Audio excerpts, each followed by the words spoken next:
Hello, I'm at the Indigo Bar Haven and we're setting up for a workshop. This workshop was a very unique workshop. This workshop took place in the middle of Indigo during opening hours, and we got our hands dirty. Now, before the room, I should say my table, got filled with little planters and the scent of crushed lavender, I laid out the soil, the perlite, label scissors, basically the tools that I need for propagation. Now, lavender is more than a plant. It's botany, history, chemistry, and a connection woven into one stem. Lavender is also known as lavandula. It's part of the Laminaceae family, which is also known as the mint family. The stems and leaves are more than aesthetic. They're actually identifying traits that botanists rely on.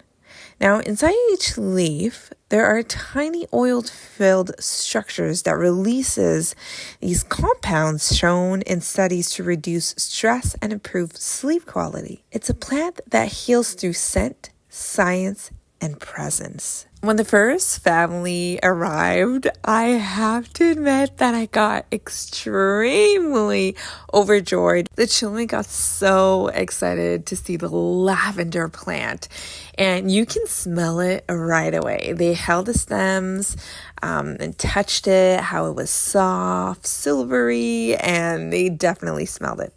It's funny enough because one child asks, what is lavender good for? And so we explore the real evidence. Lavender oil is known to have anxiolytic properties, which means anti-anxiety properties, and it's used in aromatherapy to decrease cortisol. Now, this can even act as mild antimicrobial agents.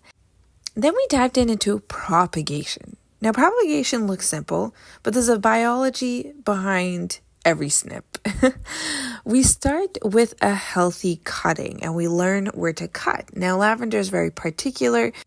Usually with vining plants, we cut below the node. Now, with lavender, there are 3 different components of the stem. There's the hardwood, softwood, and semi-ripe.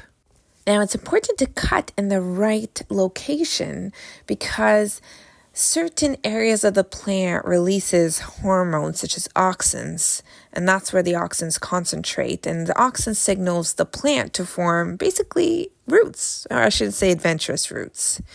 And so turning the stem into new organisms with genetic memory of the plant parent. After the cutting, we remove the lower leaves. And this is not for aesthetics. It's actually to reduce transpirational water loss so that the cutting can direct energy into the rooting rather than survival.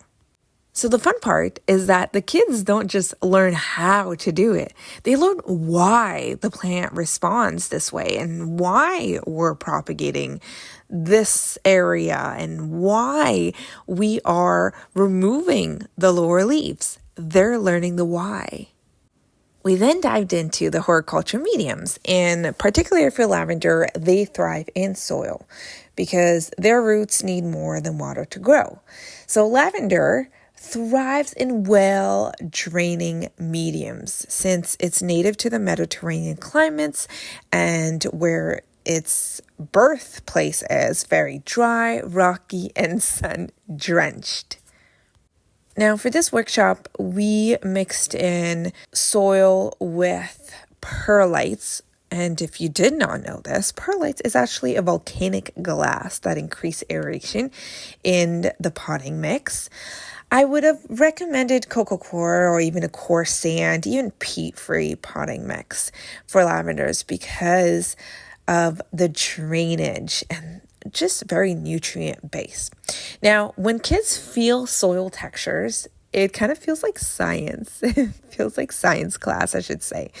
They can feel the oxygen flow, the moisture balance, porosity. One thing I was able to explain is that root rot in a plant or in a potting mix isn't a mystery. It's actually biology. Hey, that's a wrap for the Lavender Workshop. It was a blast for the privacy of the children and the families. I did not record this workshop, but it was a pretty cool one. We got to decorate our very own lavender planter, and then we learned about the different parts of the lavender. We learned about the hardwood, the softwood, and the semi-ripe area, how to propagate lavender, and which area to propagate from, which is very, very cool for the children to understand that, how to recreate its habitat right here at home. And we got our potting mix, special potting mix, and we learned about the different terminology and the different parts of the plant. And so that was very special to see just children understand something that they see outside and feel confident about how to take care of their very own lavender plant. I really wish, to be honest with you, that I was able to videotape the workshop, because no worksheet could replace what was happening here. Now, I don't know if this would give away my age, but I grew up watching Miss Frizzle, and Miss Frizzle bringing her class on field trips. And to me, back then, this was a fun show. Now, as an adult looking back, and I thought, wow, what an amazing way to learn, bringing the classroom out and having hands-on learning. And so in this workshop, I was able to see tiny hands pressing, cutting into soils, and just understanding or localizing the humidity instead of overwatering, and what basically blocks oxygen. And we talked all about how roots form and why roots form best in 15 degree to 21 degrees Celsius temperature, specifically for lavandula, and why bright indirect lights prevents stress during the early development.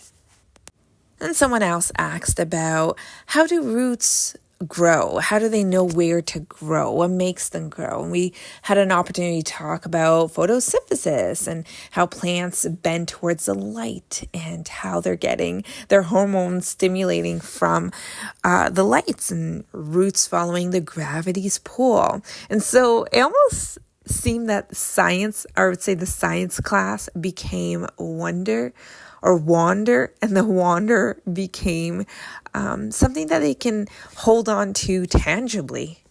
Lavender roots it won't appear for at least 2 to 6 weeks. The progress is very hidden behind, or I should say beneath the surface, but chemically active every day.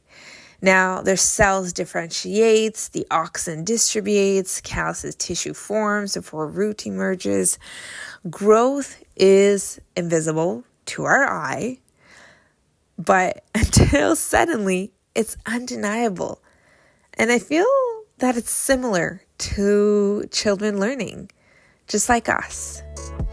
As we finish, every child held their cutting, and that would become a thriving lavender plant if the instructions were followed. And I hope they do, because it's a future of blooms, bees, aroma, and maybe even a cup of homemade lavender lemonade.